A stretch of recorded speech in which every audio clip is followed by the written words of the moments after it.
Hi everyone, ನಾನು ನಿಮ್ಮ ಸಂದರ್ಶಿನಿ ಸ್ವಾಮಿ. ನಾ ನಿನಗೆ ನೀ ಹೆನಗೆ ಕಥೆಯ ಮುಂದುವರಿದ ಭಾಗ. ಅದಕ್ಕೂ ಮೊದಲು ನನ್ನ ಕಥೆಗಳು ನಿಮಗೆ ಇಷ್ಟವಾಗಿದ್ದರೆ ತಪ್ಪದೆ ಕಮೆಂಟ್ ಮಾಡಿ, ಲೈಕ್ ಮಾಡಿ, ಶೇರ್ ಮಾಡಿ.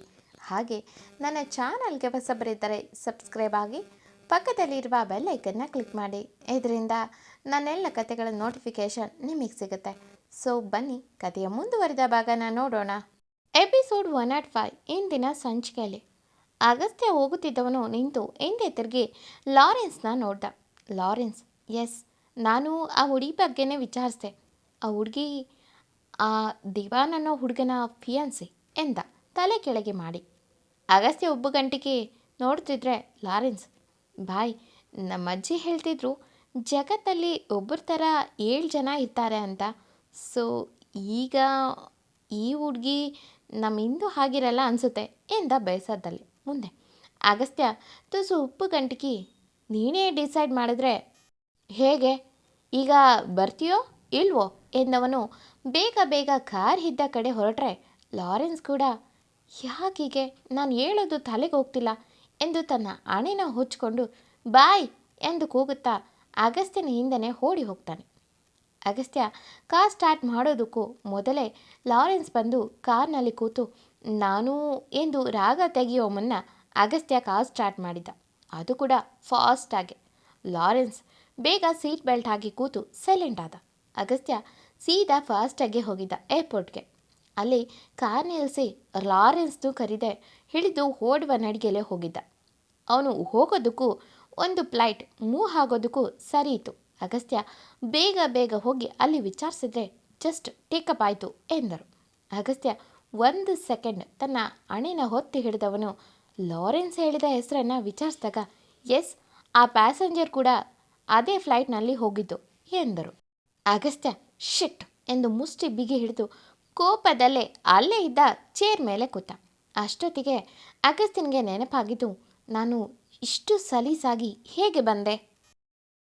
ನನ್ನ ಬಳಿ ಯಾವುದೇ ಟಿಕೆಟ್ ಇಲ್ಲ ಇಲ್ಲಿವರೆಗೂ ಬರೋಕ್ಕೆ ಅಂತ ಯೋಚಿಸ್ತಿದ್ದವನು ಒಮ್ಮೆ ತಲೆ ಎತ್ತಿ ನೋಡಿದ್ರೆ ಅಲ್ಲಿ ದೀಪಕ್ ನಿಂತಿದ್ದ. ತಕ್ಷಣ ಅಗಸ್ತ್ಯ ದೀಪ್ ಎಂದು ಅವನನ್ನು ತಬ್ಬಿದ. ಅಷ್ಟೊತ್ತಿಗೆ ಲಾರೆನ್ಸ್ ಕೂಡ ಅಲ್ಲಿಗೆ ಬಂದ. ಅಗಸ್ತ್ಯನ ಬೆನ್ನು ಸವರಿ ಮನೆಗೆ ಹೋಗೋಣ ಬಾ ಎಂದ. ಅಗಸ್ತ್ಯ ತುಸು ದೊಡ್ಡ ಉಸಿರು ಚೆಲ್ಲಿ ಬೇಡ ಮಗ, ಬಾ ನಾವು ಇಂಡಿಯಾಗೆ ಹೋಗೋಣ ಎಂದು ಹೊರಡುತ್ತಿದ್ದವನ ಕಿವಿಗೆ ಸಂಸ್ಕೃತಿ ದಿವಾನ್ ಅಂತ please once you check it, flight move ಆಗಿದೆಯಾ ಎನ್ನುವ ಒಬ್ಬ ವ್ಯಕ್ತಿ ಮಾತು ಅಗಸ್ತ್ಯನ ಕಿವಿಗೆ ಕೇಳಿ ಬಂತು. ಅಲ್ಲಿದ್ದವರು ಎಸ್ ಸರ್, ಜಸ್ಟ್ ಟೇಕಪ್ ಆಗಿದೆ ಎನ್ನುವ ಮಾತು ಕೇಳಿ ಒಂದು ಹುಡುಗಿ ಕಡೆ ಹೋಗುತ್ತಿದ್ದಂತೆ ಏನು ಮಾಡೋದು, let's go for next flight and I will check it ಎಂದು ಯಾವಾಗ ಮತ್ತೆ ಫ್ಲೈಟ್ ಇದೆ ಅಂತ ವಿಚಾರಿಸುವ ಹುಡುಗನ ಪಕ್ಕದಲ್ಲಿ ಒಂದು ಕಡು ನೀಲಿ ಜೀನ್ಸ್ಗೆ ಶುದ್ಧ ಬಿಳಿ ಅರ್ಧ ಪಿಂಕ್ ಇರುವ ಟಾಪ್ ಹಾಕಿ ತನ್ನ ಆರುವ ಕೂದಲು ಸರಿ ಮಾಡುವ ಹುಡುಗಿ ಕಣ್ಣಿಗೆ ಬಿದ್ಲು. ಅಗಸ್ತ್ಯ ಒಮ್ಮೆ ಆ ಹುಡುಗಿ ಮುಖ ನೋಡಿ ದಂಗಾಗಿ ನಿಂತ. ಆ ಹುಡುಗಿ ಎದುರಿಗೆ ಬಂದ ಹುಡುಗನಿಗೆ ಏನಾಯಿತು, ಯಾವುದಾದ್ರೂ ಫ್ಲೈಟ್ ಇದೆಯಂತ ಎಂದು ತನ್ನ ಮುಂಗುರುಳು ಸರಿಸುತ್ತಿದ್ರೆ ಅಗಸ್ತ್ಯ ಸೀದಾ ಆ ಹುಡುಗಿ ಮುಂದೆ ಹೋಗಿ ನಿಂತಿದ್ದ. ಆ ಹುಡುಗಿ ಅಗಸ್ತ್ಯನ ಕಡೆ ನೋಡದೆ ತಾನೇ ಅಡ್ಡ ಬಂದೆ ಎನ್ನುವಂತೆ ಸಾರಿ ಎಂದು ಅಲ್ಲಿಂದ ಮೂವ್ ಆಗುತ್ತಿದ್ದ ಹುಡುಗಿ ಕೈ ಹಿಡ್ದ. ಅಷ್ಟೊತ್ತಿಗೆ ಅಗಸ್ತ್ಯನನ್ನು ದೂಡಿದ ಕೆಲವು ಬಾಡಿ ಗಾರ್ಡ್ಸ್ಗಳು ಆ ಹುಡುಗಿ ಮತ್ತು ಹುಡುಗನನ್ನು ಪ್ರೊಟೆಕ್ಟ್ ಮಾಡಿದರೆ ಆ ಹುಡುಗಿ ಒಮ್ಮೆ ಅಗಸ್ತ್ಯನ ಕಡೆ ಹೂಪು ಬೆಸೆದು ನೋಡಿದ್ರೂ ಏನು ಮಾತಾಡಿಲ್ಲ. ಅಲ್ಲಿಂದ ಒಂದು ಕ್ಷಣದಲ್ಲಿ ಮೂವ್ ಆಗಿದ್ರು. ಅಗಸ್ತ್ಯ ಆ ಬಾಡಿ ಗಾರ್ಡ್ಸ್ ತಳ್ಳಿದ ಫೋರ್ಸ್ಗೆ ಸ್ವಲ್ಪ ದೂರ ಹೋಗಿ ನಿಂತಿದ್ದವನಿಗೆ ಶಾಕ್ ಆ್ಯಂಡ್ ಕನ್ಫ್ಯೂಸ್ನಲ್ಲೇ ಇದ್ದಾನೆ. ಇತ್ತ ಲಾರೆನ್ಸ್ ಮತ್ತು ದೀಪಕ್ ಏನು ಮಾತಾಡ್ತಿದ್ದವರು ಅಲ್ಲಿ ಅಗಸ್ತ್ಯ ಇಲ್ಲದನ್ನು ನೋಡಿ ಅಗಸ್ತ್ಯ ಎಲ್ಲಿ ಅಂತ ಹುಡುಕುತ್ತಿದ್ರೆ ಅವನು ಇನ್ನೆಲ್ಲ ನಿಂತು ನೋಡುತ್ತಿದ್ದ ಎತ್ತಲು. ದೀಪಕ್ ತಕ್ಷಣ ಹೇ ಅಗಸ್ತ್ಯ ಎಂದು ಅವನನ್ನು ಎಚ್ಚರಿಸಿದಾಗಲೇ ಅಗಸ್ತ್ಯ ಎಚ್ಚರವಾಗಿ ದೀಪ್ ಇಂದು ಇಂದು ಎಂದು ಹೊರಗಡೆ ಕೈ ತೋರಿಸುತ್ತಾ ಓಡಿ ಹೊರಗೋಗಿ ಹಿಂದೂ ಹಿಂದೂ ಎಂದು ಕೂಗಿ ಕೂಗಿ ಕರೆದರೂ ಯಾರು ಬರಲಿಲ್ಲ. ಲಾರೆನ್ಸ್ ಮತ್ತು ದೀಪಕ್ ಅಲ್ಲಿ ಅಗಸ್ತ್ಯ ಕೂಗೋದನ್ನು ನೋಡುತ್ತಾ ನಿಂತಿದ್ದ ಜನಗಳನ್ನು ನೋಡಿ ಅಗಸ್ತ್ಯ ಪ್ಲೀಸ್ ಕಾಮ್ ಡೌನ್, ಇದು ಏರ್ಪೋರ್ಟ್ ಎಂದು ಅವನನ್ನು ಸಮಾಧಾನ ಮಾಡುವಂತೆ ಕಾರ್ಗೆ ತಳ್ಳಿದ ದೀಪಕ್ ಅವನ ಕಾಲರ್ ಹಿಡಿದು ಸ್ಟಾಪ್ ಇಡ್ ಅಗಸ್ತ್ಯ. ಇದ್ದಾಗ ಅವಳ ಬಗ್ಗೆ ತಲೆ ಕೆಡಿಸ್ಕೊಳ್ದೆ ಬೈದು ಹಾಸ್ಪಿಟಲ್ನಲ್ಲೇ ಬಿಟ್ಟು ಬಂದು ಈಗ ಇಂದು ಇಂದು ಎಂದು ಅರ್ಚ್ಕೊಂಡ್ರೆ ಅವಳು ಹೇಗೆ ಬರ್ತಾಳೆ ಎಂದ ಕೋಪದಲ್ಲಿ. ಅಗಸ್ತ್ಯ, ಲೋ, ನಾನು ಇದನ್ನು ನೋಡಿದೆ ಕಣೋ ಎಂದ ಉಪ್ಪು ಗಂಟಿಗೆ. ಅದಕ್ಕೆ ಲಾರೆನ್ಸ್, ಇಲ್ಲ ಸರ್, ಆ ಹುಡುಗಿ ಬೇರೆ, ಅವರು ಇಂದು ಮೇಡಮ್ ಅಲ್ಲ ಎಂದ.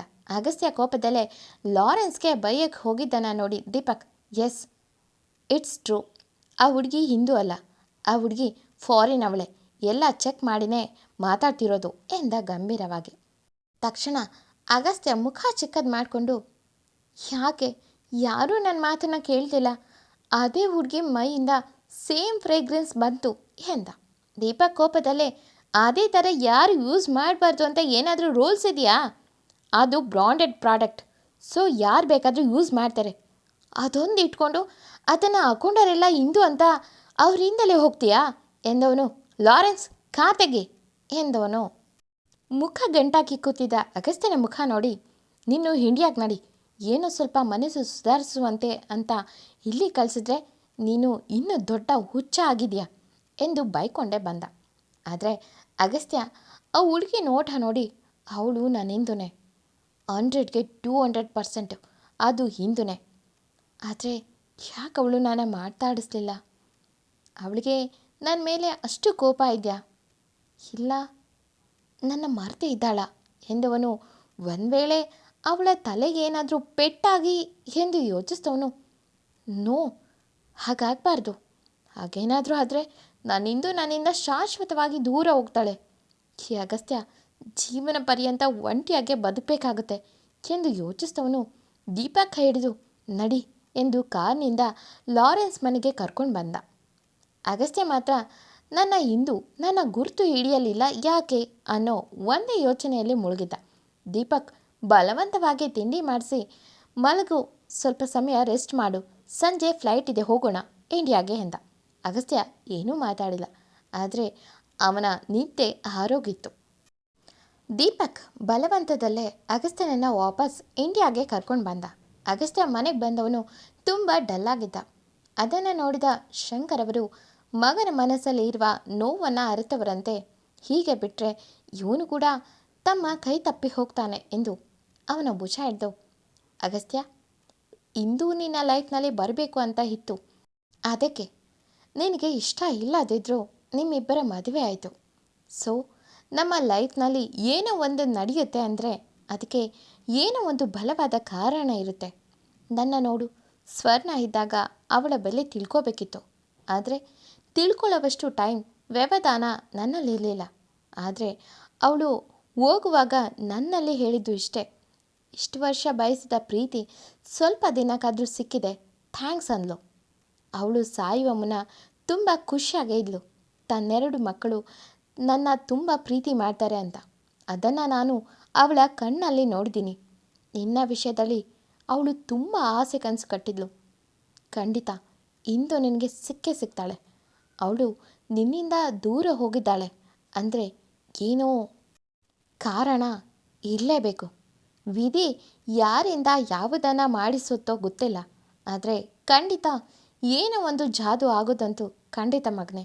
ನಿನ್ನ ತಾಯಿ ಪ್ರೀತಿ ಪಡೆಯೋಕೆ ಆಗಿಲ್ಲ ಅಲ್ವಾ? ಅವಳ ಜಾಗ ಖಂಡಿತ ಇಂದು ತುಂಬ್ತಾಳೆ. ಆ ನಂಬಿಕೆ ನಿನಗೆ ಇದ್ದರೆ ಪ್ಲೀಸ್ ಕಾಯಿ ಮಗನೇ, ಬರ್ತಾಳೆ ನನ್ನ ಸೊಸೆ. ನಿನ್ನಮ್ಮ ಅಷ್ಟು ಈಸಿಯಾಗಿ ಯಾರನ್ನೂ ನಂಬೋಳಲ್ಲ. ಅಂಥದ್ರಲ್ಲಿ ಸೊಸೆ ಅಂದರೆ ತುಂಬ ಪ್ರೀತಿ ಇಟ್ಟಿದ್ದವಳು ಅವಳು.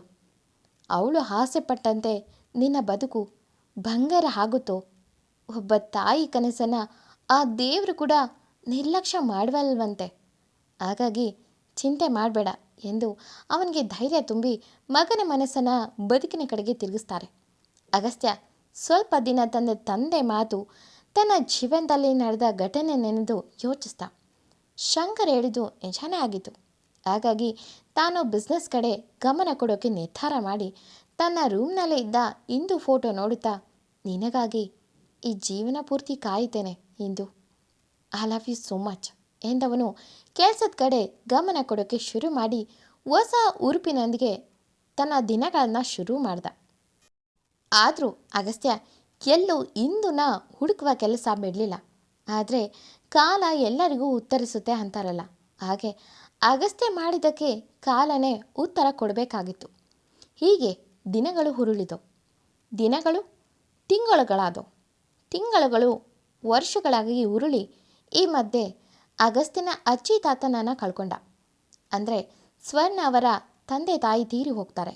ಹೀಗೆ ಅವನ ಜೀವನದಲ್ಲಿ ಭರವಸೆ ಕಡಿಮೆ ಆಗುತ್ತಾ ಬಂದಂತೆಲ್ಲ ದಿನ ಹುರುಳಿ 2 ವರ್ಷ ಆಯಿತು. ಇಂದು ಅವನಿಂದ ದೂರ ಆಗಿ. ಮುಂದಿನ ಸಂಚಿಕೆಗಳಲ್ಲಿ ದೀಪಾವಳಿ ಅಟೆಂಡ್ ಮಾಡುವ ಮೀಟಿಂಗ್ ಅಗಸ್ತ್ಯ ಮಾಡಬೇಕಾಯಿತು. ಈ ಒಂದು ಮೀಟಿಂಗ್ನಲ್ಲಿ ಅವನ ಜೀವನದಲ್ಲಿ ಒಂದು ಮಹತ್ತರ ತಿರುವು ಸಿಗುತ್ತೆ ಅನ್ನುವ ಸುಳಿವು ಪಾಪ ಹುಡುಗನಿಗೂ ಇಲ್ಲ.